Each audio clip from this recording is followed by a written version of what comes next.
Hello friends, you must have watched my video and I'm extremely sure that you have learned so many things about seating system.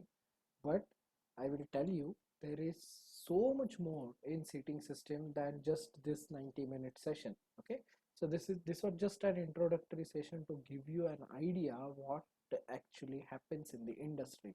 So many people, actually I got almost 25 to 30 emails asking me details about the course. Okay, so this video is specific to the details about the complete 10 or 12 session course. Why I'm continuously telling 10 or 12 session, it is all dependent on you guys. So if you join the sessions and if you have too many questions, which is a very good thing, then we may have an extra session. So I'm not going to leave it to just a number of sessions. I wish to cover all the content. Okay, so that is the idea.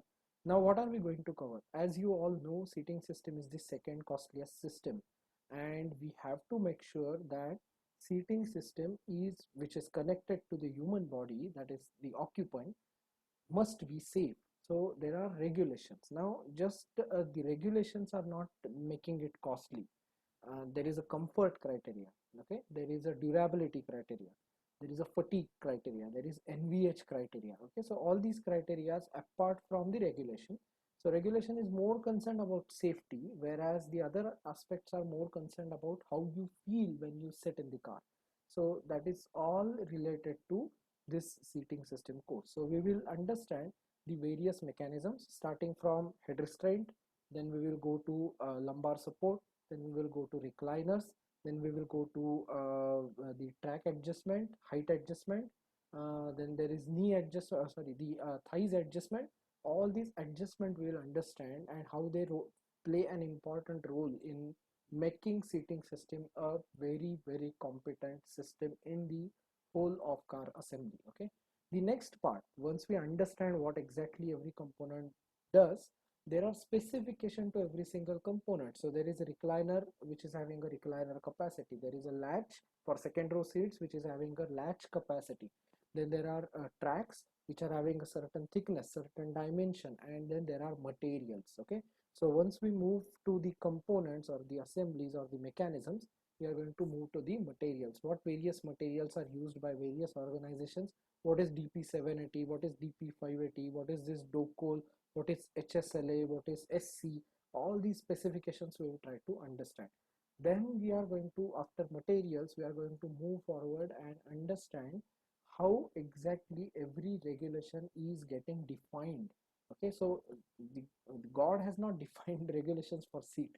Humans like us have defined through experience the regulations for seating system.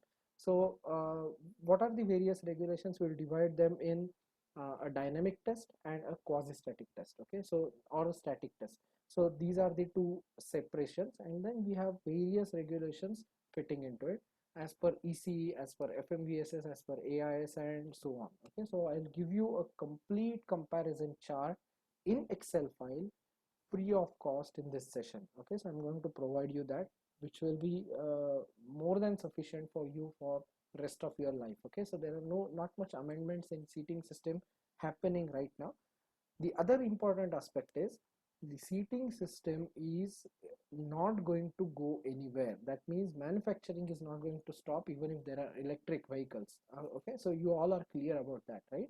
So there is going to be a scope. Now why I'm pressing you this session, the reason why I'm pressing you is I'm not going to make a lot of money and going to build a bungalow out of this money from this session. Okay, that's not my intention. The intention is we all are sitting, standing at one point, we all are in the same ship, and it is better that we exchange ideas. Okay, so the cost of this training can be anything, like, because it's going to crack your interview, so you can understand what can happen with this training. Okay, so don't take it like just a small what you can say investment. You take it like a small investment with a large output. Okay, so it is having a very high return on investment. Okay, I will make sure that you guys crack the interviews or you guys understand the product like you are like I understood it, okay, through by working 15 years in this field, okay. So that is the key aspect about this seating system training, okay. So we are just to summarize, we are going to cover mechanisms, we are going to cover materials, we are going to cover design, we are going to cover manufacturing, and we are going to also cover prototyping, okay. So that these are the aspects which we are going to cover. Regulation is always going to be a part of a seating system. That's why there is so much demand, and that's why everyone asks for a seating system engineer who is competent enough in basics of mechanical engineering, okay. So all these things covered in 10 to 12 sessions, okay. So thanks a lot guys for listening. Even if you have any questions apart from whatever I have tried to answer by your questions, but if you have some other questions, you are most welcome to ask me over this email where I'm attaching this link, or you can alternatively ask me on my YouTube channel, okay. You already have the YouTube channel link, so you can ask there. I'm always responsive. You have 24 hours left, okay. So less than 24 hours left to enroll. I will promise that I'm not going to open this link at the same price even if you wish to, okay. So that's not going to happen, because those who take the fastest decision will survive in the coming days, okay. So practice it by paying 4999, okay. Thanks a lot guys. See you.